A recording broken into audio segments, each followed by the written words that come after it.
355억 원. 맨체스터 유나이티드부터 레알 마드리드까지 수많은 이적료를 받지만 꽤나 인상적인 금액이었습니다. 미국이 한 명의 33세 아시아 선수에게 지불한 MLS 역대 최고 이적료. 그리고 제가 2025년 9월 7일과 10일에 벌어진 한국 국가대표팀의 친선 경기는 이적료의 액수보다 훨씬 충격적이었습니다. 한국 팬 3,000명이 만들어낸 떼창이 3만 명 관중을 압도하고 미국인들이 한국 응원가를 따라 부르며 멕시코 선수들이 경기 중 멘붕에 빠지는 순간에 그리고 355억의 이적료가 전혀 헛되지 않다는 걸 깨달은 그 충격적인 순간을 말입니다. 저는 15년간 유럽 스포츠 산업을 분석해온 영국인 다큐멘터리 제작자 소피 미첼입니다. 저는 2025년 8월 29일 런던 켄싱턴의 힐튼 호텔에서 열린 글로벌 스포츠 미디어 서밋 2025에 참석하고 있었습니다. 15년간 이런 자리에 나오면서 배운 건 진짜 큰 변화는 항상 예상치 못한 곳에서 시작된다는 것이었죠. 오후 세션이 끝나갈 무렵 BBC 스포츠 부장 데이비드 톰슨이 던진 한마디가 회의실을 술렁이게 만들었어요. 손흥민 LAFC 이적, MLS 역대 최고 이적료 2,200만 유로. 여러분, 이게 무슨 의미인지 아십니까? 약 355억 원. 순간 머릿속에 1998년 한 장면이 선명하게 떠올랐습니다. 프랑스 월드컵에서 멕시코의 블랑코가 한국 수비수 2명 사이를 개구리 점프로 뛰어넘던 그 굴욕적인 순간. 당시 제가 축구에 입문하게 된 계기이기도 했던 충격적인 장면이었어요. 그럼 멕시코가 이제는 한국 선수를 어떻게 평가하고 있을까? 그리고 왜 미국이 바로 이 시점에 이렇게 큰 돈을 한국 선수에게 투자한 걸까? 회의실에서 토론이 격렬하게 벌어졌습니다. 스카이 스포츠의 마크가 말했어요. 메시 다음 카드로 아시아 시장을 공략하려는 거 아닐까? 중국, 일본, 한국. 거대한 시장이잖아. ESPN의 사라가 반박했습니다. 그냥 화제성 마케팅이겠지. 33세 선수한테 저런 돈을 쓴다는 게 말이 돼? 하지만 제 직감은 완전히 달랐어요. 15년간 스포츠 산업을 분석하면서 체득한 후각이 뭔가 다르다고 말하고 있었거든요. 30년 전 굴욕에서 지금은 멕시코가 한국을 강팀으로 인정하는 시대. 이런 역사적 전환점에서 일어나는 거대한 투자에는 반드시 치밀한 전략이 숨어 있다는 것을 알고 있었습니다. 호텔바에서 맥주 한 잔을 마시며 가설을 정리했어요. 2026 북미 월드컵을 겨냥한 미국의 축구판도 변화 계획. 특히 아시아 시장 장악을 위한 장기 전략이 아닐까? 그때 폰에 푸시 알림이 떴습니다. 한국 대 멕시코 친선 경기 9월 10일 내슈빌에서 개최. 바로 이거다. 뉴욕이나 LA 같은 1급 도시가 아닌 테네시 내슈빌. 컨트리 뮤직과 미식 축구의 도시에서 벌어지는 반응을 보면 진짜 변화의 신호를 정확히 읽을 수 있을 거라고 확신했습니다. 다음날 아침 항공편을 예약하면서 솔직히 한 가지 편견이 있었어요. 한국인들의 집단 응원 문화가 과연 개인주의가 강한 미국에서 받아들여질까? 오히려 부담스러워하거나 이상하게 보지 않을까? 하지만 전문가 직감이 계속 말하고 있었습니다. 뭔가 큰 변화가 일어나고 있어. 이건 단순한 선수 이적이 아니야. 히스로 공항에서 내슈빌행 연결편에 오르면서 마지막으로 체크한 데이터가 있었어요. 손흥민의 SNS 팔로워 증가율, LAFC 유니폼 사전 주문량, 그리고 내슈빌 지역 축구 관련 검색어 급증. 모든 지표가 예상을 뛰어넘고 있었습니다. 355억 원 베팅의 진실을 찾아보자. 2025년 9월 8일 오후 3시 내슈빌 국제공항에 도착하는 순간부터 예상과 달랐습니다. 입국장에서부터 손흥민 유니폼을 입은 사람들이 눈에 띄었거든요. 그것도 한국인만이 아니라 백인, 히스패닉, 흑인 할 것 없이 다양한 인종들이었어요. 공항 기념품 가게부터 충격이었습니다. 한국 관련 상품들이 임시로 진열되어 있었고 태극기와 손흥민 사진이 걸려 있더라고요. 점원에게 물어보니 이틀 전부터 갑자기 문의가 몰려서 급하게 준비했다고 하더라고요. 택시를 잡았는데 기사분이 50대 백인 남성 찰리였어요. 어디서 오셨어요? 아, 영국. 축구 경기 보러 오신 거죠? 평소엔 축구에 관심 없는데 손흥민은 들어봤어요. 그 아시아 선수 정말 잘한다죠? 찰리가 계속 말을 이어갔어요. 우리 아들이 그 선수 때문에 축구 시작했어요. 원래는 미식 축구만 했는데 말이죠. 신기한 일이죠. 15년간 스포츠 산업을 분석하면서 이런 반응은 처음이었어요. 2급 도시의 일반인이 아시아 선수 이름을 정확히 알고 있을 뿐만 아니라 가족 구성원의 취향까지 바꾸고 있다니. 택시에서 내려 호텔로 가는 길에 더 놀라운 광경들을 목격했어요. 한인 상점가에는 손흥민 응원 대박 세일 현수막이 걸려 있었고 평소 한산했을 거리에 사람들이 북적이고 있었습니다. 호텔에 체크인한 후 곧바로 경제적 지표들을 확인해봤습니다. 내슈빌 관광청에서 받은 자료가 놀라웠어요. 한인 상점가 매출이 평소 대비 300% 급증. 특히 한국 식품과 기념품 매출이 폭등했어요. 호텔 예약률도 95%까지 치솟았고 대부분이 한국 관련 방문객들이었습니다. 가장 놀라운 건 애틀랜타에서 4시간 거리를 버스 대절해서 오는 원정 응원단이 200명이나 된다는 소식이었어요. 시카고, 세인트루이스에서도 개별적으로 오는 사람들이 있다고 하더라고요. 내슈빌 같은 컨트리 뮤직과 미식 축구의 도시에서 이 정도 반응이면 1998년 블랑코의 굴욕과는 완전히 다른 세상이 펼쳐지고 있다는 걸 직감했죠. 저녁에 G.O.D 스파크를 직접 둘러봤습니다. 2022년에 지어진 3만 100구석 규모의 축구 전용구장. 최신 시설로 보기에도 상당히 인상적이었어요. 구장 주변을 걸으면서 발견한 건 이미 한국 팬들이 미리 와서 자리를 확인하고 있다는 거였어요. 미국이 축구에 얼마나 진심인지 알겠네. 이런 인프라에 355억을 투자했다는 건. 호텔 로비로 돌아왔을 때 정말 흥미로운 광경을 목격했습니다. 대한민국. 짝짝짝짝짝. 할머니가 손자에게 말했어요. 이렇게 해야 해. 한인 2세로 보이는 30대 여성이 걱정스럽게 말했습니다. 엄마, 너무 시끄럽게 응원하면 민폐 아닐까요? 여기는 미국이잖아요. 할머니가 단호하게 답했어요. 이럴 때 하지 언제 응원해. 우리가 부끄러워할 이유가 뭐 있어? 손흥민은 우리 자랑이야. 그 모습을 지켜보며 생각했어요. 영국 팬들도 열정적으로 응원하기는 했지만 뭔가 좀 다른 느낌이었어요. 그 순간 깨달았어요. 이건 단순한 스포츠 관람이 아니라 하나의 문화적 현상이구나. 9월 9일 오전부터 본격적인 취재를 시작했습니다. 먼저 내슈빌 한인회장 박민수 씨 58세와 카페에서 인터뷰를 진행했어요. 솔직히 말씀드리면 경제적 효과도 기대하지만 그보다 더 중요한 건 우리 아이들이 당당해지는 거예요. 박 회장의 목소리에는 30년간의 한이 녹아 있었습니다. 1998년 블랑코가 우리 수비수들 사이를 개구리 점프로 뛰어넘을 때를 기억하세요? 그때 저는 20대 후반이었는데 멕시코한테 완전히 무시당하는 기분이었어요. 그가 계속 말을 이어갔어요.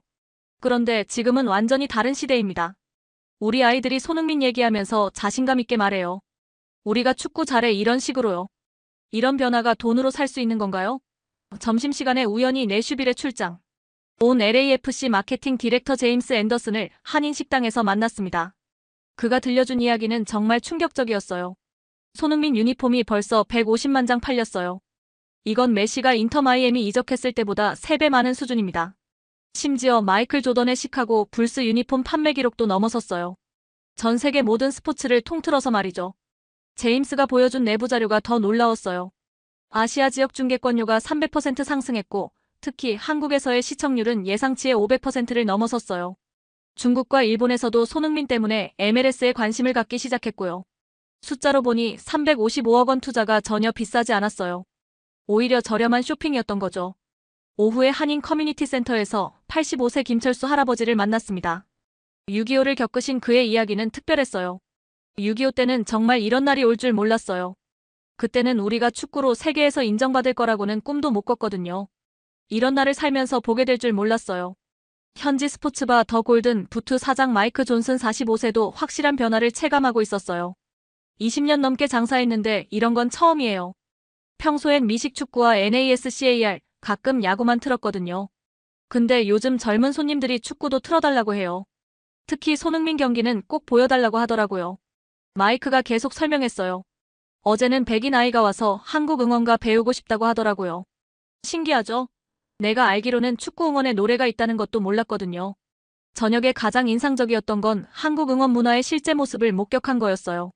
106섹션 한인 응원단 좌석은 500석이 완전히 매진되었고 애틀랜타 한인회에서만 버스 세대 200명, 시카고에서 50명, 세인트루이스에서 30명이 온다는 소식이었어요.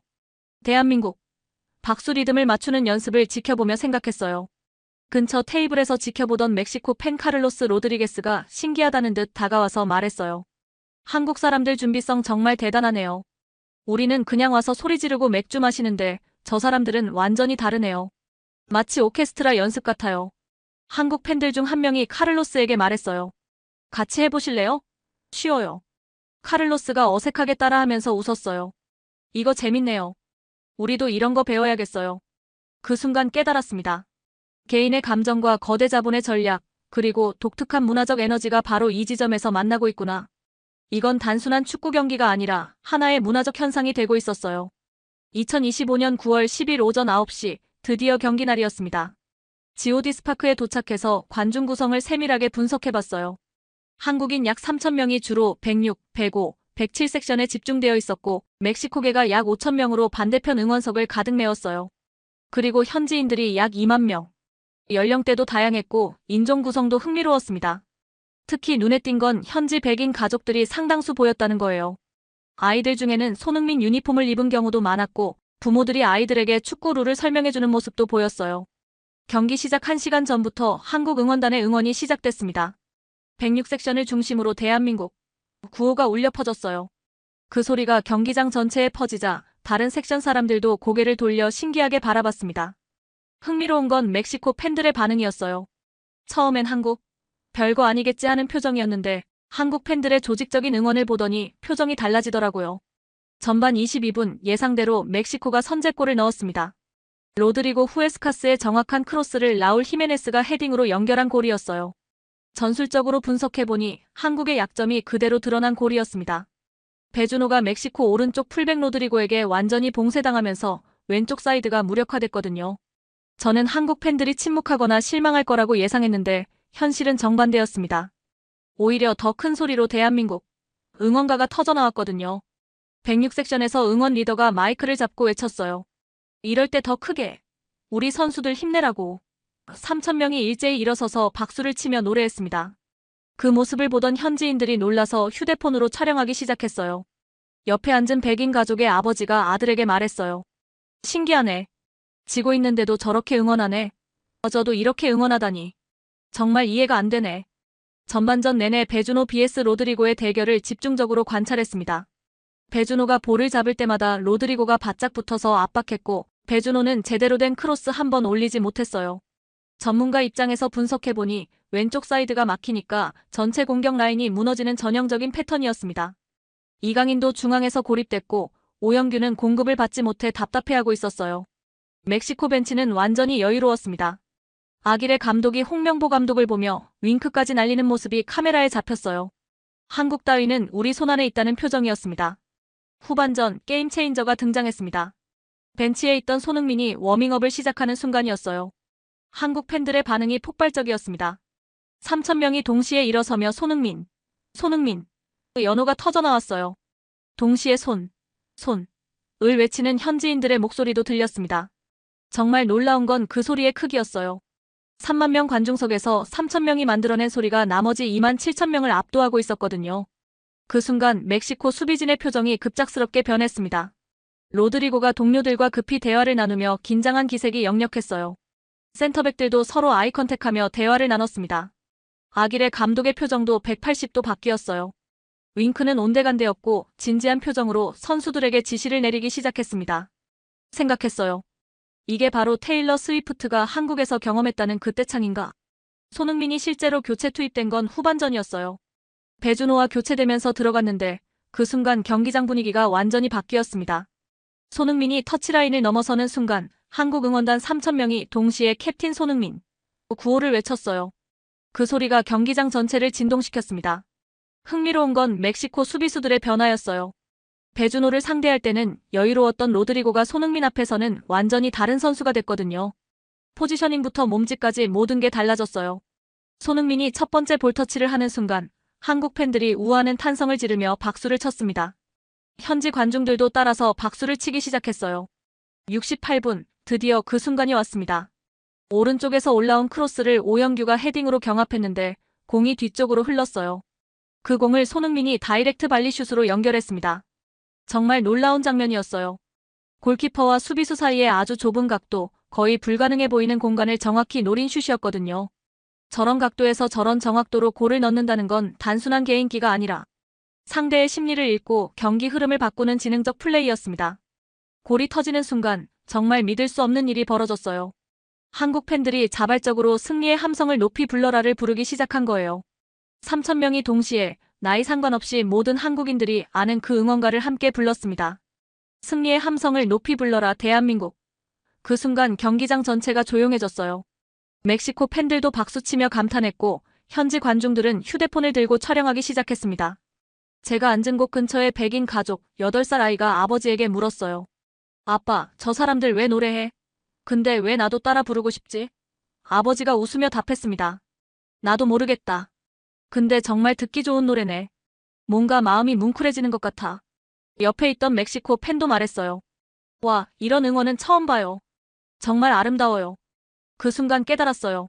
선수가 주인공이 아니라 팬들이 주인공이 된 순간이구나. 75분, 오영규가 역전골을 넣었습니다.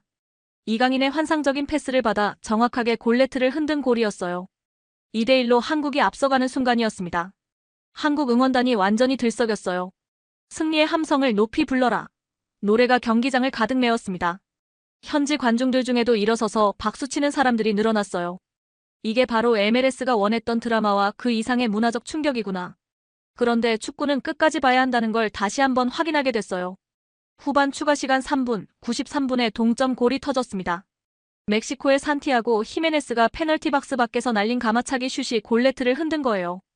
2대2 동점골이었습니다. 순간 멕시코 팬들이 폭발했고 한국 팬들은 아쉬움에 고개를 떨궜어요. 하지만 놀라운 건 그 다음이었습니다. 경기가 끝나자 한국 팬들이 실망하기보다는 고생했어요. 잘했어요. 하며 선수들을 격려하는 박수를 터뜨렸거든요. 3,000명이 동시에 선수들에게 감사 인사를 보냈습니다. 멕시코 팬들도 그 모습을 보더니 함께 박수를 쳤어요. 경기 후 멕시코 팬 카를로스가 한국 팬들에게 다가와서 말했어요. 한국 팬들 응원 정말 대단하네요. 우리도 저렇게 해보고 싶어요. 어떻게 저렇게 하나요? 한국 팬들이 웃으며 답했어요. 까치예요. 어렵지 않아요. 그 순간 멕시코 팬과 한국 팬들이 함께 대한민국 박수를 치는 광경이 펼쳐졌어요. 승부보다 더 큰 무언가를 목격한 기분이었습니다. 이건 단순한 축구 경기가 아니라 문화와 문화가 만나는 순간이었어요. 경기 직후부터 저녁까지 현장의 이면을 깊숙이 파헤쳐봤습니다. 물론 완벽하지만은 않았어요. 일부 과열 현상도 분명히 있었거든요. 양측 응원단의 열정적인 응원으로 인한 소음, 경기장 주변 교통체증, 그리고 주변 상가의 일시적 혼란 같은 것들 말입니다. 현지 경찰서장 톰 윌슨과 인터뷰를 했는데 흥미로운 증언이었어요. 25년간 경찰 일을 했는데 축구 경기로 이렇게 많은 사람이 몰린 건 처음이에요. 처음엔 걱정했죠. 3만 명이 몰리면 크고 작은 사고가 생기기 마련이거든요. 그가 계속 말을 이어갔어요. 그런데 한국인들 질서의식은 정말 놀라웠어요. 응원은 그렇게 열정적으로 하면서도 절대 선을 넘지 않더라고요. 술 마신 사람들도 있었지만 시비 한 번 걸지 않았어요. 오히려 다른 나라 팬들한테 응원법 가르쳐주고 있더라고요. 멕시코 팬들의 실제 반응을 더 깊이 관찰할 기회도 있었습니다. 경기 후 선수들이 팬사인회를 할 때 손흥민 앞에 가장 긴 줄이 서더라고요. 그런데 그 줄의 절반이 멕시코 팬들이었어요. 멕시코 팬 로드리게스가 말했어요. 손흥민은 정말 대단해요. 우리 선수들도 그를 완전히 리스펙트하고 있어요. 특히 오늘 그 골은 정말 예술이었어요. 저런 각도에서 어떻게 골을 넣어요? 그의 아들 10세의 손흥민 사인을 받으면서 말했어요. 아빠, 나도 한국어 배우고 싶어. 한국 응원가 정말 멋있어. 우리보다 축구 강국인 멕시코 팬들이 손흥민을 이렇게 인정하다니. 전술적 분석도 더 세밀하게 해봤습니다. 배준호가 있을 때와 손흥민이 들어간 후의 차이가 극명했거든요. LAFC 스카우트 관계자 제임스가 전술적 분석을 들려줬어요. 배준호 선수도 충분히 좋은 선수예요. 하지만 손흥민과는 차원이 달라요. 손흥민이 볼을 잡기도 전에 상대 수비수들이 긴장하기 시작해요. 그냥 존재만으로도 상대방 전술을 바꿔버리는 선수죠. 손흥민의 발리슛을 다시 분석해보니 더욱 경악스러웠습니다. 저런 각도에서 저런 정확도로 골을 넣는다는 건 기술적으로 거의 불가능에 가까워요. 하지만 손흥민은 그 불가능을 가능하게 만들었죠. 그리고 그 골이 터진 순간 상대팀의 기세를 완전히 꺾어놓는 심리적 효과까지. 이런 걸 축구지능이라고 하는 거예요. 현지 축구팬들의 반응도 정말 흥미로웠어요. 백인 축구팬 브라이언 35세의 친구들과 이야기하는 걸 들었어요. 야, 미식 축구에서도 저런 플레이는 못 봤어. 톰 브레디가 그렇게 정확한 패스 던지는 것처럼 손흥민은 발로 그런 걸 해내는구나. 그의 친구 마이크가 답했어요. 축구가 이렇게 재밌는 스포츠였나? 한국 팬들처럼 응원하면 훨씬 더 재밌을 것 같은데. 우리도 저런 거 배워볼까? 문화적 차이점을 더 세밀하게 분석해봤습니다. 미국인 응원 개인적 박수, 조용한 관람, 간헐적 환호 한국인 응원 집단적 노래, 적극적 참여, 지속적 응원 멕시코인 응원 열정적이지만 개별적, 술과 함께하는 축제 분위기 한국인들의 응원에는 독특한 점이 있었어요. 지고 있을 때 오히려 더 크게 응원한다는 것. 이건 다른 나라 팬들에게는 이해하기 어려운 문화였거든요. 미국인 관중 스테이시 42세가 말했어요. 우리는 보통 팀이 지면 조용해지거나 일찍 나가는데 한국 사람들은 오히려 더 크게 응원하네요. 신기해요. 한국 가수들이 해외에서 경험하는 떼창과 똑같은 현상을 축구장에서 보고 있구나. 하지만 냉정하게 분석해보니 한계도 분명했습니다. 열정은 진짜지만 아직 현지인들이 이런 응원 방식에 완전히 익숙하지는 않아.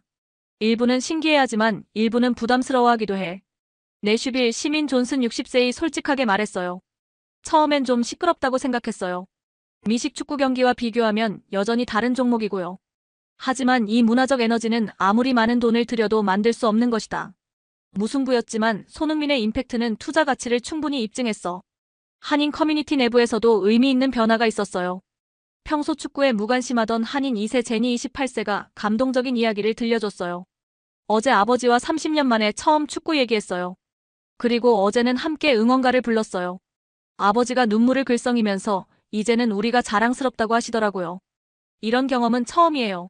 뭔가 우리 가족이 더 가까워진 기분이에요. 1세대 아버지 박상철 씨 58세가 대답했어요. 아이들이 이해해주니까 고맙고 자랑스럽고. 이런 세대 간 화해와 이해가 바로 355억 원으로도 살 수 없는 진정한 가치가 아닐까 생각했습니다. 다음 날인 9월 11일, 경기 하루 뒤부터 본격적으로 현지 반응과 파급 효과를 추적해봤습니다. 현지 언론의 반응은 예상대로 엇갈렸어요. 내슈빌 현지 신문 테네시아는 일면에 내슈빌이 한국 축구 열기를 환영한다는 긍정적 기사를 냈어요. 기자 마크 데이비스가 쓴 기사 내용이 인상적이었습니다. 어제 GOD 스파크에서 벌어진 일은 단순한 축구 경기가 아니었다. 서로 다른 문화가 만나 새로운 하모니를 만들어내는 현장이었다. 하지만 전국지들은 여전히 시큰둥했어요. USA 투데이는 MLS, 여전히 미국 스포츠계의 틈새 시장이라는 제목으로 부정적 시각을 보였습니다. 그런데 정말 놀라운 건 멕시코 언론의 평가였어요. 멕시코 최대 스포츠 신문 레코드가 헤드라인으로 뽑은 기사 제목이 손흥민이 있는 강팀. 대한민국과 비긴 것만으로도 성과였거든요. 기사 내용을 번역해보니 더 놀라웠어요. 한국은 이제 아시아의 축구 강국을 넘어 세계적인 강팀이다. 손흥민을 필두로 한 한국팀을 상대로 동점을 이뤄낸 것은 충분한 성과다. 30년 전과는 완전히 다른 평가였습니다. 여기서 역사적 맥락이 완성됐어요. 제가 전문가로서 지켜본 30년간의 극적인 변화 말입니다. 경제적 파급 효과를 구체적으로 추적한 결과도 놀라웠습니다. 한인 식당들의 매출 증가폭이 상상을 초월했어요. 고양 식당은 평소 대비 400% 매출 증가를 기록했고 하루 만에 한 달치 매출을 올렸다고 하더라고요. 사장님 이미경 씨가 말했어요. 30년 장사하면서 이런 건 처음이에요. 김치가 떨어져서 급하게 한인마트에서 공수해야 했어요. 현지 손님들이 한국 음식에 관심을 갖는 것도 신기하고요. 호텔 업계는 더 극적이었어요. 내슈빌 시내 주요 호텔 예약률이 98%를 기록했고 대부분이 한국 관련 방문객들이었습니다. 힐튼 내슈빌 매니저 제니퍼 클라크가 말했어요. 월드컵이나 올림픽 때나 볼 수 있는 예약률이에요. 특히 한국에서 온 분들이 굉장히 질서정연하고 매너도 좋아서 직원들이 모두 감탄하고 있어요. 손흥민 유니폼은 내슈빌뿐만 아니라 테네시주 전체에서 완전히 품절됐어요. 온라인 쇼핑몰에서도 구할 수 없을 정도였습니다. 스포츠용품점 스포츠 오소리티 매니저 브래드가 말했어요. 이런 건 정말 처음이에요. 하루 만에 한국 관련 상품이 모두 품절됐어요. 태극기, 손흥민 유니폼, 심지어 한국어가 적힌 응원용품까지 모두요. 투자 가치를 다시 정밀하게 계산해봤습니다. LAFC 마케팅 디렉터 제임스가 내부 자료를 바탕으로 솔직하게 털어놨어요. 처음에는 2200만 유로 355억 원가 정말 비싸다고 생각했어요. 33세 선수한테 이런 돈을 쓰는 게 맞나 싶었거든요. 그가 보여준 수치가 놀라웠어요. 하지만 지금 보니 완전히 다르네요. 유니폼 판매량만 150만 장. 이게 메시의 3배 수준이에요. 중개권료는 아시아 지역에서만 500% 상승했고 스폰서십 문의도 폭주하고 있어요. 제임스가 계속 설명했어요. 기술적 완성도는 물론이고 경기 흐름을 읽는 축구 지능, 그리고 이런 예상 못한 문화적 파급 효과까지. 지금 와서 보니 355억 원이 전혀 아깝지 않아요. 오히려 저렴한 쇼핑이었죠. 실제 LAFC 내부 데이터도 공개해줬어요. MLS 역사상 이적료 1위인 것은 물론이고 연봉 1,300만 달러로 LAFC 팀 전체 연봉의 46.8%를 차지한다고 했어요. 하지만 경제적 효과만 봐도 이미 투자금을 회수하고도 남는 수준이었습니다. 응원 문화의 확산 현상도 실제로 데이터로 확인할 수 있었어요. 구글 트렌드를 보니 내슈빌 지역에서 한국 응원가 검색이 1000% 급증했더라고요. 대한민국 박수아리랑 손흥민 응원법 같은 검색어들이 상위권을 차지했어요. 유튜브에서는 대한민국 박수 리듬을 따라하는 미국 아이들의 동영상이 바이럴되고 있었어요. 한 동영상은 조회수가 50만을 넘어섰더라고요. 백인 가족 스미스의 8살 아들 잭이 올린 동영상이 특히 인기였어요. 한국 응원가를 따라하면서 한국이 최고야 라고 외치는 모습이 너무 순수해서 한국 네티즌들이 열광했거든요. 다음 내슈빌 SC 홈경기 9월 17일에서 한국식 응원을 시도해보겠다는 팬그룹도 생겼습니다. 페이스북 그룹 내슈빌 코리안 스타일 치어링에는 벌써 500명이 가입했어요. 멕시코 팬들의 변화도 흥미로웠어요. 경기 다음날 다시 만난 멕시코 팬 카를로스가 말했어요. 집에 가서 아들한테 한국 응원법 가르쳐줬어요. 정말 재밌어 하더라고요. 우리도 저렇게 하는 방법을 배우고 싶어요. 축구가 더 재밌어질 것 같아요. 그의 아들 디에고 12세가 한국어로 대한민국을 외치더라고요. 발음이 완벽하지는 않았지만 정말 열심히 따라하고 있었어요. 베컴이나 메시와 비교 분석도 해봤습니다. 베컴의 경우는 개인 스타성과 패션, 라이프 스타일 중심이었어요. 메시는 히스패닉 커뮤니티를 중심으로 한개인 숭배에 가까웠고요. 하지만 손흥민은 완전히 달랐어요. 개인 숭배가 아닌 집단 문화를 만들어내고 있었거든요. 한국 팬들의 응원 문화가 현지인들에게 전파되면서 새로운 형태의 팬덤을 만들어내고 있었어요. 스포츠 마케팅 전문가 UCLA의 마이클 골드만 교수가 분석한 내용이 인상적이었어요. 베컴은 스타, 메시는 신이었다면 손흥민은 문화전도사에 가깝다. 그 자신만이 아니라 한국이라는 나라 전체의 문화를 전파하고 있다. 무승부였지만 문화적 임팩트는 승부 결과를 훨씬 넘어선다. 정말 그랬어요. 2대2 무승부라는 결과보다 그날 벌어진 문화적 변화가 훨씬 더 큰 의미를 갖고 있었습니다. 9월 12일 오후부터 저녁까지 경기 이틀 후의 일상을 관찰해봤습니다. 정말 소소하지만 의미 있는 변화들이 곳곳에서 벌어지고 있었어요. 가장 인상 깊었던 건 현지 백인 가족들의 변화였어요. 스미스 가족이 한인 식당 고향에 2번째 방문을 했더라고요. 이번엔 온 가족이 와서 본격적으로 한국 음식에 도전하는 모습이었어요. 아버지 존 45세이 말했습니다. 8살 아들 잭이 손흥민 보고 한국 음식 먹고 싶다고 해서 어제 왔는데 정말 맛있더라고요. 그래서 오늘은 가족 모두 왔어요. 아들 잭이 김치찌개를 먹으면서 사장님에게 물었어요. 아저씨, 한국 응원가 더 가르쳐주세요. 어제 그 노래 정말 좋았어요. 친구들한테 자랑하고 싶어요. 식당 사장님 이미경 씨가 웃으며 승리의 함성을 높이 불러라 첫 소절을 가르쳐주자 잭이 신나게 따라 불렀습니다. 발음이 어설프긴 했지만 정말 열심이었어요. 어머니 사라 42세가 놀라며 말했어요. 이 아이가 이렇게 다른 나라 문화에 관심을 보인 건 처음이에요. 한국어도 배우고 싶다고 하더라고요. 평소 축구에 무관심하던 한인 2세들의 변화가 가장 감동적이었어요. 제니 28세가 아버지 박상철 씨와 함께 카페에 앉아있는 모습을 봤는데 분위기가 완전히 달라져 있었어요. 그리고 어제는 함께 응원가를 불렀어요. 제니가 아버지께 말했어요. 아빠, 이번 주말에 한국 드라마도 같이 봐요. 그리고 한국어도 조금씩 배워보고 싶어요. 멕시코계 현지인들의 변화도 놀라웠어요. 카를로스 로드리게스 35세가 12살 아들 디에고와 함께 스포츠용품점에 왔더라고요. 손흥민 유니폼 어디서 파나요? 아들이 한국 응원 따라하고 싶어해요. 어제 한국 팬들 보고 완전히 반했거든요. 아들 디에고가 한국어로 대한민국을 외치더라고요. 발음이 완벽하지는 않았지만 정말 열심히 따라하고 있었어요. 카를로스가 말했어요. 집에서 유튜브로 한국 응원법 찾아서 연습하고 있어요. 정말 재밌어요. 우리 멕시코 응원보다 더 신나는 것 같아요. 현지 축구 팬들의 새로운 인식 변화가 가장 흥미로웠습니다. 백인 축구팬 브라이언 35세의 친구들과 스포츠바에서 이야기하는 걸 들었어요. 야, 미식 축구에서도 저런 플레이는 못 봤어. 톰 브레디가 그렇게 정확한 패스 던지는 것처럼 손흥민은 발로 그런 걸 해내는구나. 친구 마이크 33세가 답했어요. 축구가 이렇게 재밌는 스포츠였나? 한국 팬들처럼 응원하면 훨씬 더 재밌을 것 같은데. 우리도 저런 거 배워볼까? 또 다른 친구 데이브 38세가 말했어요. 나 어제부터 유튜브로 축구를 공부하고 있어. 생각보다 단순하고 재밌네. 다음에 내슈빌 SC 경기 보러 가자. 세대를 잇는 이야기들도 정말 감동적이었어요. 85세 김철수 할아버지가 10살 손자 지훈이와 공원에서 축구공을 차고 있는 모습을 봤어요. 할아버지가 손자에게 말했습니다. 이제는 우리 손흥민이 세계 최고야. 지훈이가 살 시대는 정말 다를 거야. 손자 지훈이가 순진하게 물었어요. 할아버지, 손흥민이 그렇게 잘해요? 할아버지가 웃으며 답했습니다. 손흥민은 진짜 월드클래스야. 지훈이가 신나게 말했어요. 할아버지, 저도 손흥민처럼 축구 잘하고 싶어요. 멕시코계 3세 마리아 16세도 할아버지와의 대화가 인상적이었어요. 할아버지가 그때 한국을 우습게 봤다고 했잖아요. 근데 지금은 저도 손흥민 팬이에요. 정말 멋있어요. 할아버지도 이제 손흥민 인정하시죠? 할아버지 호세 78세가 웃으며 답했어요. 그래, 이제는 한국을 인정한다. 손흥민 같은 선수가 있는 나라니까.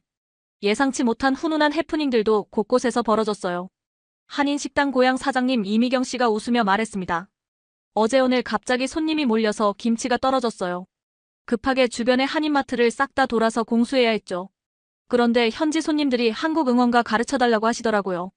30년 장사하면서 이런 일은 처음이에요. 현지 손님 중 한 명인 백인 여성 앤이 말했어요. 김치찌개 정말 맛있어요. 그리고 한국 응원법도 배웠는데 정말 신나요. 다음에 축구 경기 있으면 꼭 써먹어야겠어요. 손흥민 유니폼이 지역에서 완전히 품절되자 온라인에서는 흥미로운 현상이 벌어졌어요.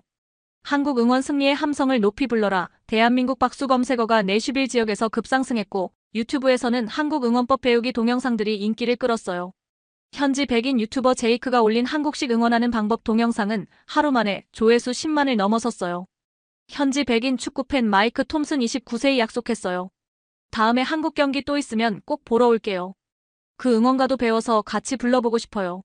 정말 감동적이더라고요. 스포츠바 사장 존슨도 변화를 공언했어요. 다음 주말부터 축구 중계도 정식으로 시작할 예정이에요. 손님들이 너무 많이 요청하거든요.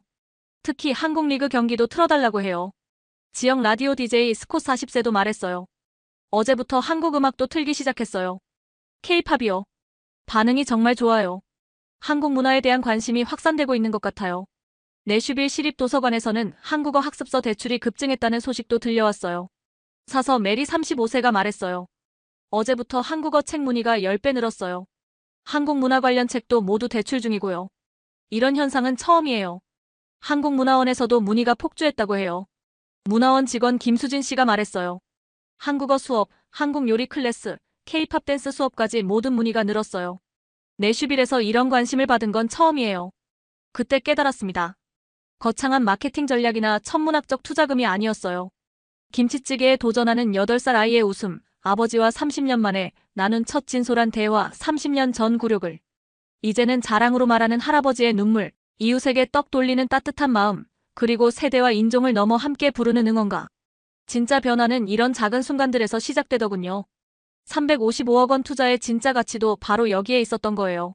처음엔 몰랐지만 축구를 이렇게 재밌게 즐기는 방식이 있었구나 싶어하는 현지인들의 표정, 한국 문화를 배우고 싶어하는 아이들의 순수한 호기심, 그리고 서로 다른 문화가 만나 새로운 하모니를 만들어내는 모습에서 진정한 성공을 봤습니다. 이건 돈으로 살 수 없는 것이었어요. 9월 13일 영국으로 돌아가는 비행기를 앞두고 4일간의 취재를 정리하며 최종 분석을 해봤습니다. 내슈빌 공항 라운지에 앉아 노트북을 펼치며 생각했어요. 정말 많은 걸 보고 배웠구나. 초기에 세운 가설이 완벽하게 검증됐어요. MLS의 아시아 전략은 단순한 마케팅이 아니었습니다. 2026 월드컵을 겨냥한 치밀한 장기 전략이었고 문화적 파급 효과까지 계산에 넣은 정교한 투자였죠. 무승부라는 결과에도 불구하고 손흥민 영입은 비쌌지만 충분히 가치 있는 베팅이었어요. 특히 예상하지 못했던 문화적 파급 효과는 그 어떤 계산보다도 값진 보너스였습니다.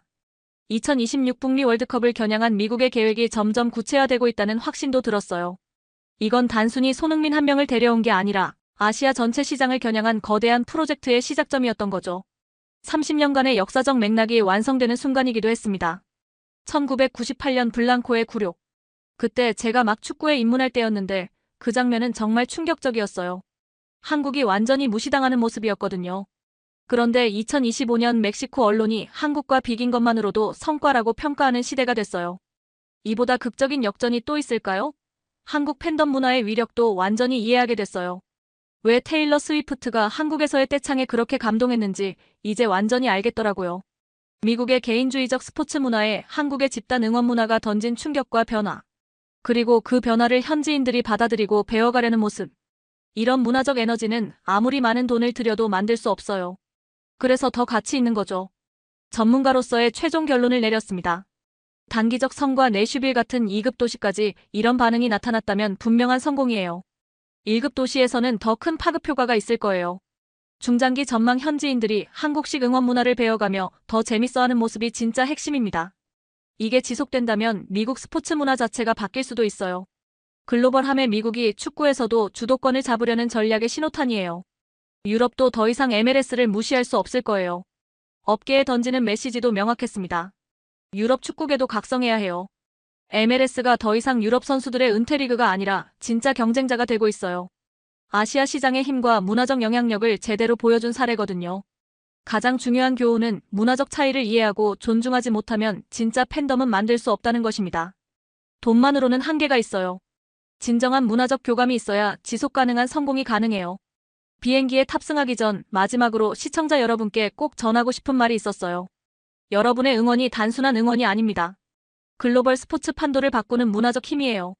1998년의 굴욕을 2025년의 자랑으로 바꾼 것처럼 앞으로도 더 성숙한 팬문화로 발전해 나가시기 바랍니다. 하지만 자랑스러워하되 겸손함도 잃지 마세요. 여러분의 응원 문화가 세계를 놀라게 하고 현지인들이 더 재밌게 축구를 즐기는 방법을 알게 해주고 있어요. 이건 정말 자랑스러운 일입니다. 내가 본 내슈빌의 변화처럼 여러분의 문화가 세계 곳곳에서 사람들을 하나로 만들고 서로 다른 문화 간의 이해를 높이는 역할을 하고 있어요. 런던행 비행기 안에서 저는 새로운 프로젝트를 시작했습니다. 2026 월드컵과 미국 축구 시장 변화, 그리고 한국 팬덤 문화의 글로벌 확산. 1994년 굴욕에서 2025년 자랑까지 이 다큐멘터리는 단순히 축구에 관한 이야기가 아니에요. 문화가 어떻게 사람들을 변화시키고 서로 다른 배경을 가진 사람들이 어떻게 하나가 될 수 있는지에 대한 이야기가 될 거예요. 355억 원, 그 숫자 뒤에 숨겨진 진실을 찾아 떠난 여행에서 저는 돈보다 훨씬 값진 것을 발견했습니다. 문화의 힘, 그리고 그 문화가 만들어내는 진정한 변화. 30년 전 굴욕의 기억이 30년 후 자랑의 순간으로 바뀌는 기적 같은 역전.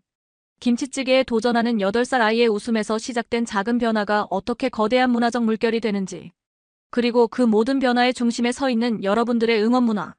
이것이 바로 355억 원 베팅의 진짜 가치였습니다. 돈으로는 살 수 없는 것, 하지만 세상을 바꿀 수 있는 것. 그게 바로 문화의 힘이었어요. 4일간의 취재를 마치며 확신했습니다. 이건 단순한 스포츠 이적이 아니었어요. 한국 문화가 세계에 미치는 영향력을 보여주는 역사적 순간이었습니다. 내슈빌의 8살 잭이 한국 응원가를 부르고 멕시코 팬 카를로스가 아들에게 한국 응원법을 가르치고 85세 김철수 할아버지가 손자와 함께 자랑스럽게 응원하는 모습. 이 모든 장면들이 355억 원이라는 숫자보다 훨씬 더 값진 의미를 담고 있었어요. 그리고 이 모든 변화의 시작점에는 여러분들의 열정적이고 따뜻한 응원 문화가 있었습니다. 이 이야기가 흥미로우셨다면 구독과 좋아요 버튼을 눌러주세요.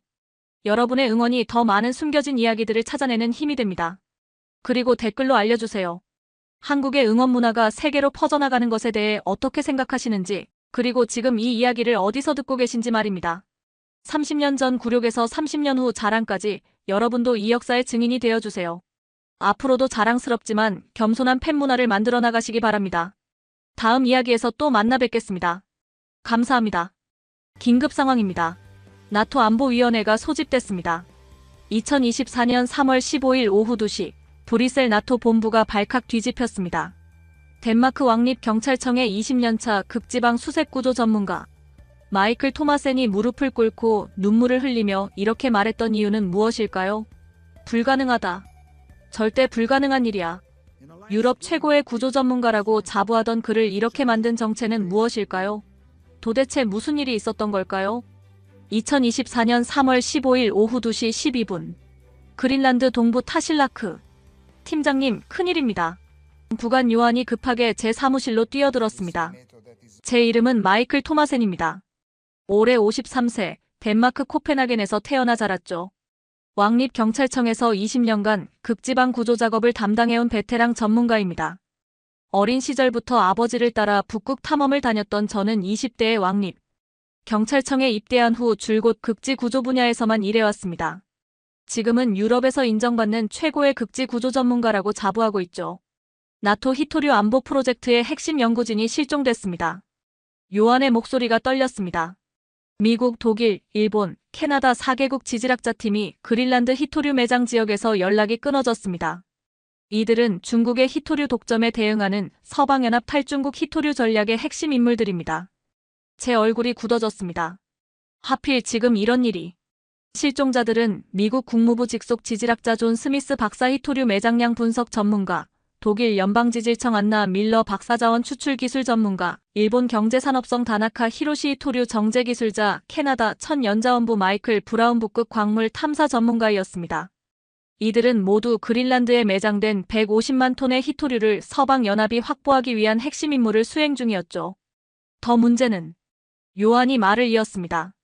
현재 기온이 영하 42도까지 떨어졌고 강풍이 시속 90km로 불고 있다는 겁니다. 72시간의 골든타임이 지나면 생존율이 5% 이하로 떨어집니다. 하지만 제 마음 한구석에는 다른 고민이 있었습니다. 8년 전 그 끔찍한 기억이 다시 떠올랐기 때문이죠. 그때 제 머릿속에 8년 전 그 끔찍한 기억이 떠올랐습니다. 2016년 2월 14일 그린란드 일룰리사트. 아빠 정말 멋지다. 저 빙하 봐. 19세 아들 라스가 환하게 웃으며 거대한 빙하를 가리켰습니다. 덴마크 코펜하겐 대학교 지질학과 1학년이던 라스는 저와 함께한 첫 극지 탐험에 들떠 있었죠. 조심해 라스. 빙하 크레바스는 예고 없이 나타날 수 있어. 그린란드 빙상이 점점 불안정해지고 있거든. 제가 아들에게 경고했습니다. 그때 갑자기 날씨가 변했습니다. 맑았던 하늘이 순식간에 회색빛으로 변하더니 거센 눈보라가 몰아치기 시작했습니다. 체감온도가 영하 58도까지 떨어지는 킬러 블리자드였죠. 라스, 라스. 제가 아들을 불렀지만 대답이 없었습니다. 불과 20m 앞도 보이지 않는 상황이었죠. 3시간 후 눈보라가 그쳤을 때 제가 발견한 것은 라스의 배낭과 등반용 로프뿐이었습니다. 그 옆에는 폭 3m, 깊이 100m가 넘는 거대한 빙하 크레바스가 검은 입을 벌리고 있었죠. 2주간의 대규모 수색에도 불구하고 라스는 찾을 수 없었습니다. 라스는 영원히 그린란드 얼음 속에 잠들었습니다.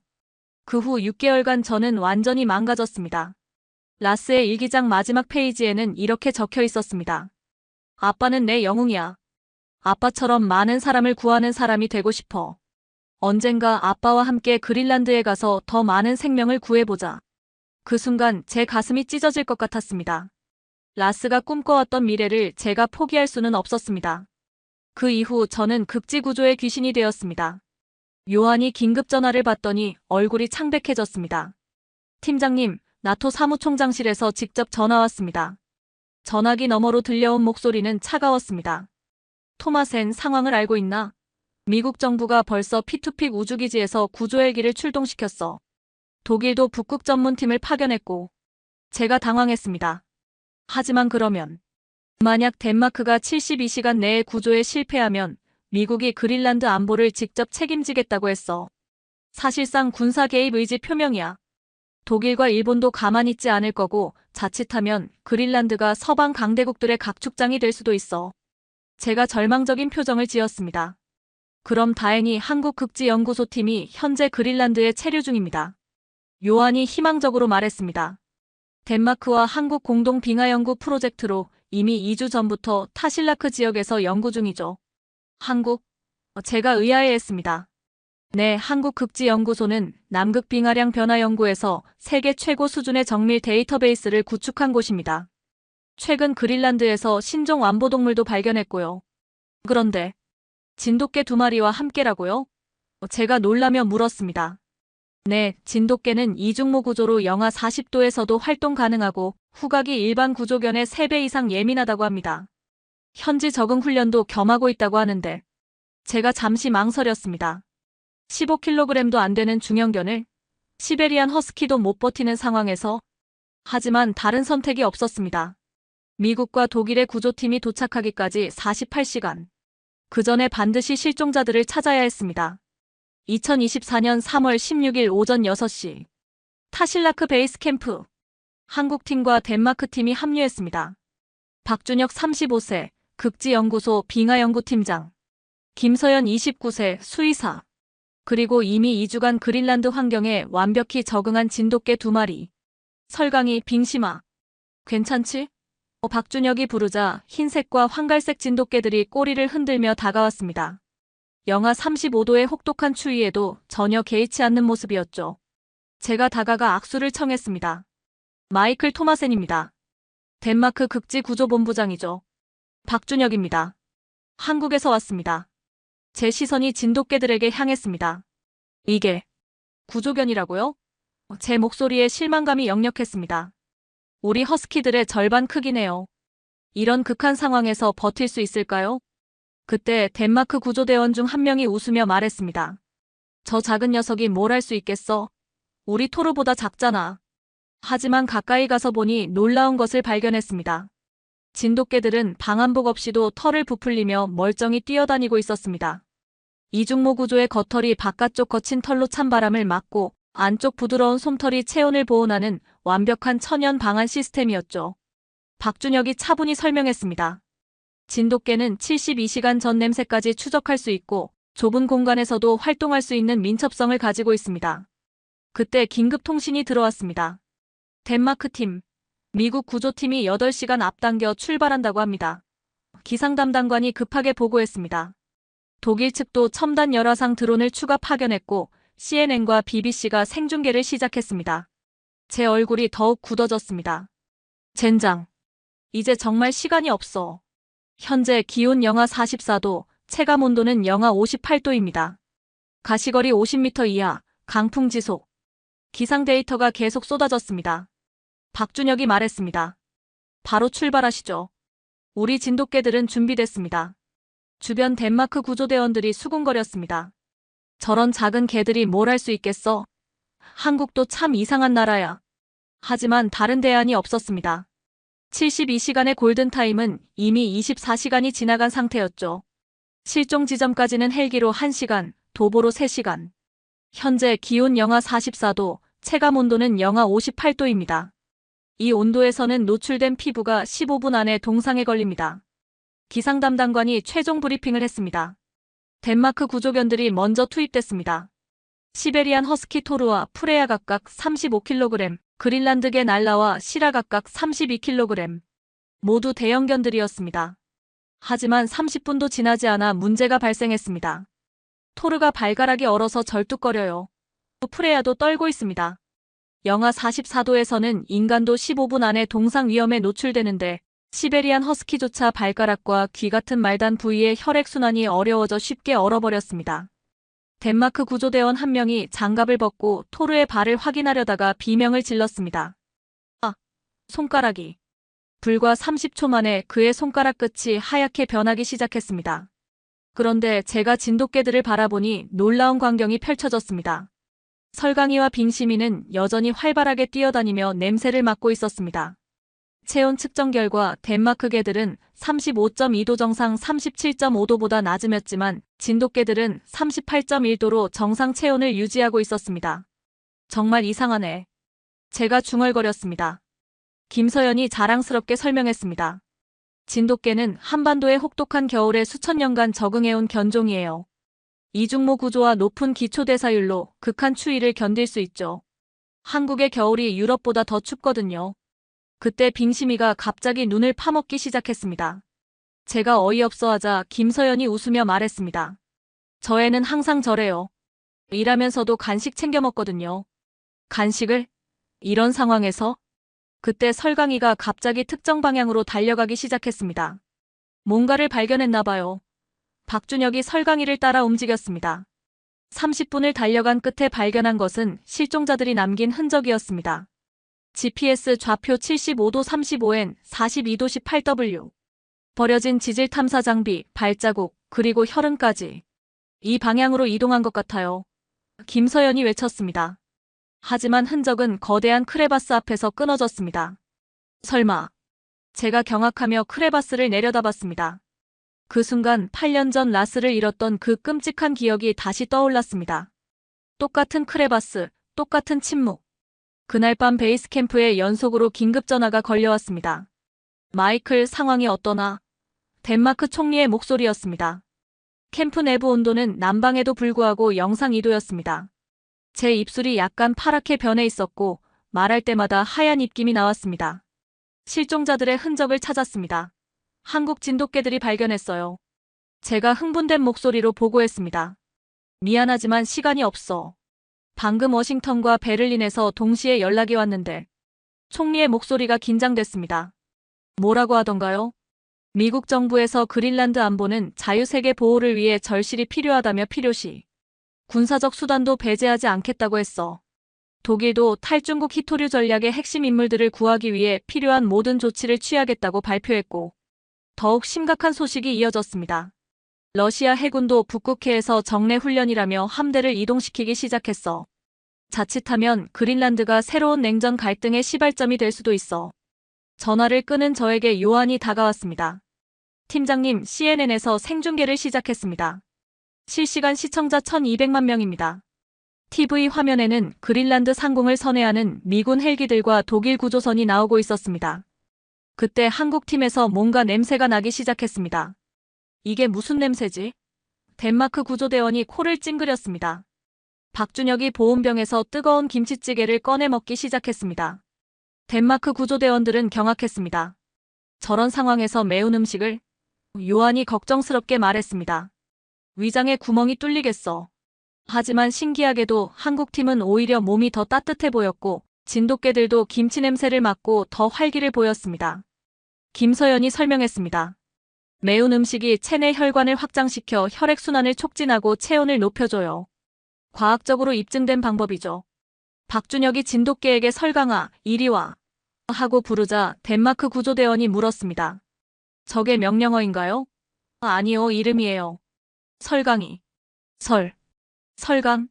발음이 너무 어려워요. 그때 박준혁이 들어왔습니다.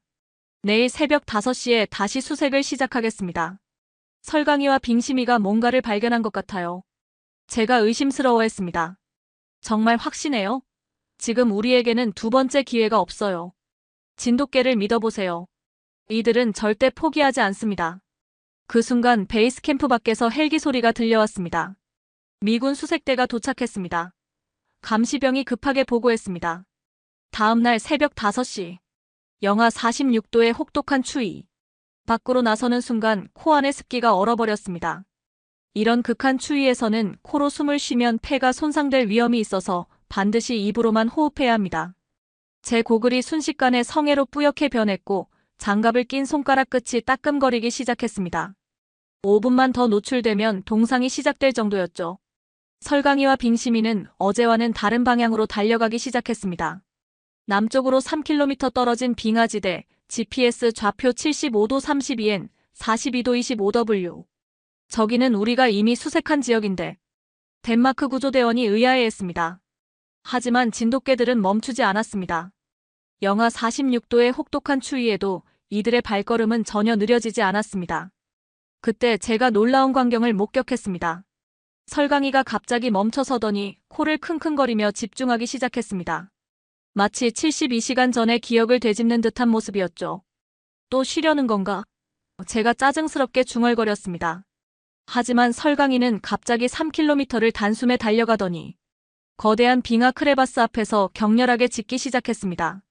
제가 숨을 헐떡이며 따라와서 보니 그 자리에는 나토 히토류 탐사팀의 장비가 있었습니다. 이게 어떻게? 박준혁이 자랑스럽게 설명했습니다.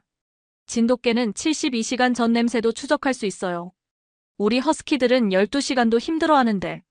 제가 숨을 내쉴 때마다 나오는 하얀 입김이 즉시 얼어서 작은 얼음 결정으로 떨어졌습니다. 이런 환경에서는 침을 뱉으면 땅에 닿기 전에 얼어버릴 정도였습니다. 아래에서 소리가 나요. 김서연이 외쳤습니다. 제가 로프를 이용해 크레바스를 내려다봤습니다. 25m 아래에서 희미한 목소리가 들려왔습니다. 여기요. 도와주세요. 실종된 4명의 나토 핵심 지질학자들이었습니다. 미국의 존 스미스, 독일의 안나 밀러, 일본의 다나카 히로시, 캐나다의 마이클 브라운. 모두 살아있었지만 심한 저체온증에 걸린 상태였죠. 이럴 수가. 제가 경악했습니다. 우리가 3일간 뒤진 지역인데 진돗개들이 어떻게. 하지만 구조는 쉽지 않았습니다. 크레바스가 너무 좁아서 덴마크 대형견들은 내려갈 수 없었습니다. 설강이 채구면 가능할 텐데. 김서연이 제안했습니다. 제가 반대했습니다. 25m 아래로 개를 내려보낸다고요? 너무 위험해. 진돗개의 가장 큰 특징은 주인에 대한 절대적 충성심입니다. 박 팀장의 명령이라면 무엇이든 할 거예요. 박준혁이 결단을 내렸습니다. 설강아, 내려가자. 그 순간 저는 8년 전 나스와의 마지막 순간을 떠올렸습니다. 만약 그때 이런 용감한 동반자가 있었다면.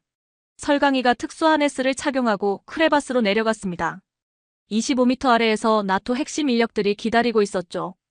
개가 내려왔어요. 독일의 안나 밀러 박사가 놀라워했습니다.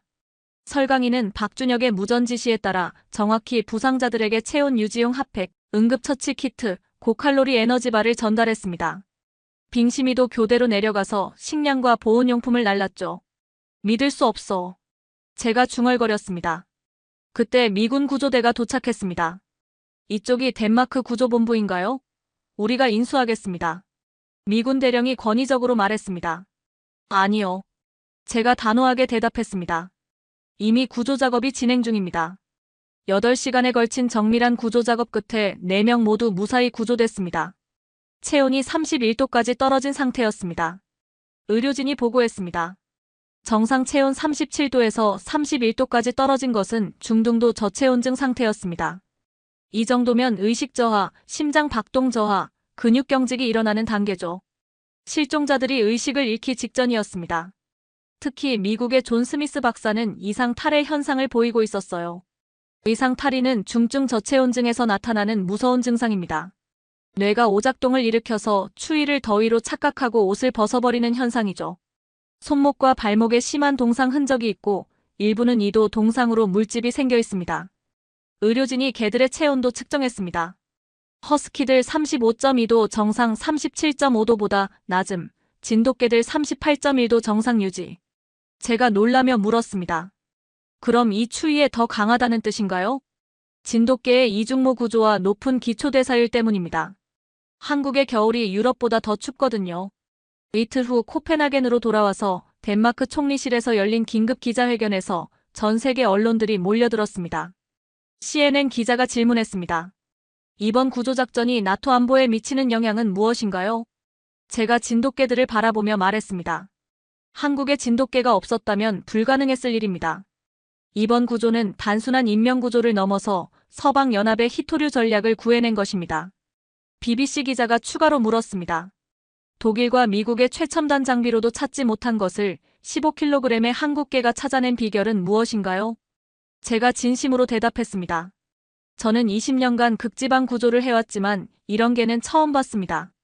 72시간 전 냄새까지 추적하는 탁월한 후각, 영하 46도에서도 정상 체온을 유지하는 생존력, 그리고 무엇보다 절대 포기하지 않는 마음이 생명을 구했습니다.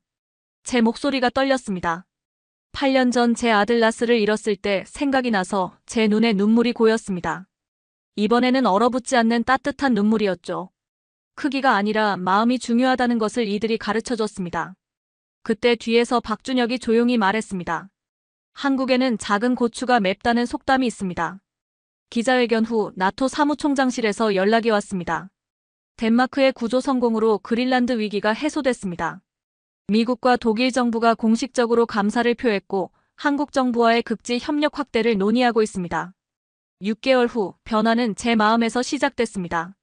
크리스마스 이브 아들의 무덤 앞에서 제가 말했습니다. 라스야, 아빠가 진짜 영웅들을 만났다. 그 옆에는 한국에서 보내온 작은 진돗개 라스가 조용히 다가와 제 무릎에 기댔습니다. 설강이의 새끼로 6개월 전 덴마크에 온 이 작은 개는 이제 제 가족이 되어 있었죠. 진돗개의 체온은 다른 개들보다 높아서 라스의 따뜻함이 제 다리를 통해 전해져 왔습니다. 한국의 진돗개들이야.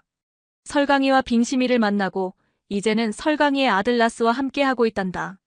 제가 라스의 머리를 쓰다듬었습니다.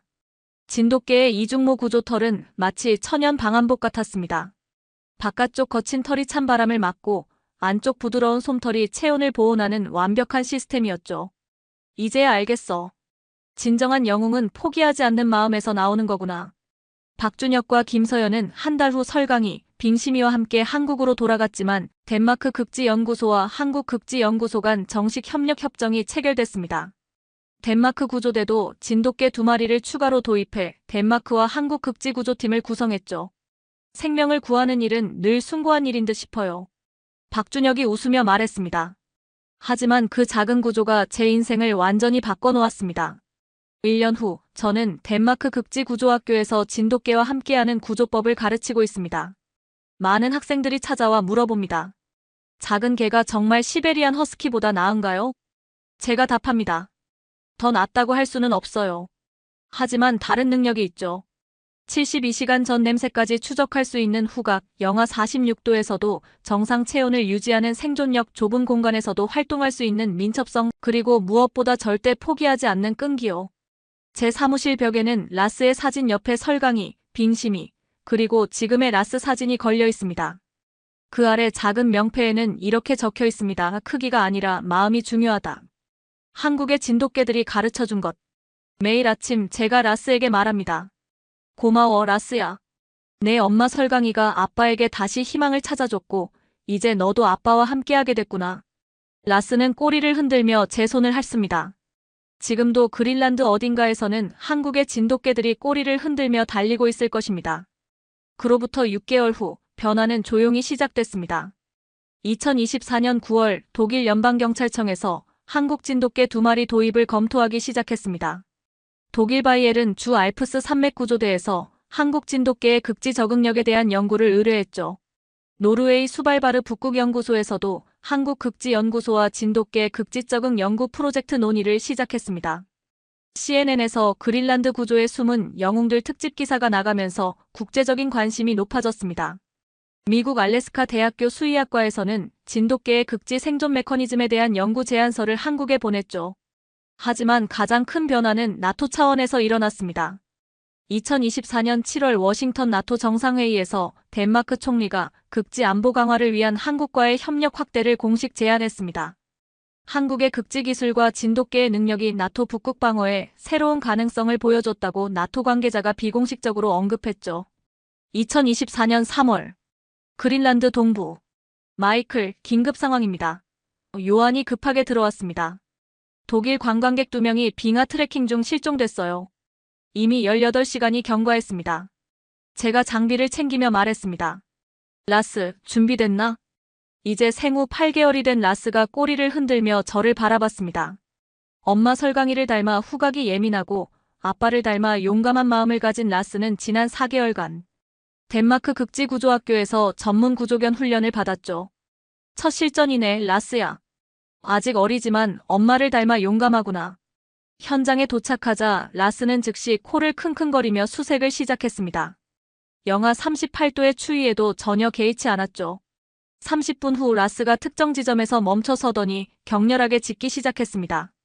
여기 있어요. 크레바스 15m 아래에서 독일 관광객 2명이 발견됐습니다. 도와주세요. 다리를 다쳤어요.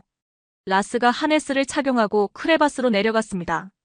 엄마 설강이가 그랬던 것처럼 정확히 응급처치 키트와 보온용품을 전달했죠. 2시간 후 2명 모두 무사히 구조됐습니다. 이 개가 우리를 구했어요. 독일 관광객이 라스를 쓰다듬며 말했습니다. 정말 대단한 개네요. 어디서 훈련받은 건가요? 제가 자랑스럽게 대답했습니다. 이 녀석은 한국 출신입니다. 엄마가 1년 전 이곳에서 나토 핵심 인력 4명을 구조한 영웅이죠. 그날 밤 베이스 캠프에서 제가 라스에게 말했습니다. 라스야, 오늘 정말 자랑스러웠어. 내 엄마 설강이처럼, 그리고 내 이름의 주인인 인간 라스처럼 용감했어. 라스가 꼬리를 흔들며 제 손을 핥았습니다. 이제 너도 진짜 구조견이 됐구나. 아빠가 정말 행복해. 제가 하늘을 올려다보며 속삭였습니다. 라스야, 내가 꿈꿨던 일을 이제 작은 라스가 이어가고 있어. 고마워. 그 순간 라스가 제 옆에 앉아서 같은 방향을 바라봤습니다. 마치 하늘의 인간 라스에게 인사하는 것 같았죠. 8년 전 잃었던 아들의 꿈이 한국의 작은 진돗개를 통해 이어지고 있었습니다. 가장 작은 영웅이 가장 큰 기적을 만들어냅니다. 아들의 꿈이 다른 생명을 통해 이루어지는 것을 보는 것만큼 감동적인 일은 없습니다. 현재 유럽 3개국에서 한국 진돗개를 극지 구조견으로 도입을 검토 중입니다. 한국극지연구소는 나토 자문 협력기관으로서 북극 연구에 기여하고 있습니다. 덴마크와 한국극지구조팀은 지난 6개월간 12명의 생명을 구했습니다. 때로는 상실이 새로운 시작이 됩니다. 때로는 다른 생명을 통해 사랑하는 이의 꿈이 이어집니다. 때로는 가장 작은 존재가 가장 큰 의미를 만들어냅니다. 한국의 진돗개가 그린란드에서 보여준 것은 단순한 구조 작업이 아니었습니다. 한 아버지에게 희망을, 한 팀에게 새로운 가능성을, 나토에게 새로운 전략을, 그리고 우리 모두에게 진정한 용기가 무엇인지 가르쳐준 선물이었습니다. 그리고 그 사랑은 계속 이어집니다. 여러분도 이런 감동적인 한국의 이야기가 더 궁금하다면 지금 바로 좋아요와 구독을 눌러주세요. 그리고 어디에서 보고 계신지 댓글로 알려주세요. 여러분의 관심이 더 많은 한국의 숨겨진 영웅들을 세상에 알리는 힘이 됩니다.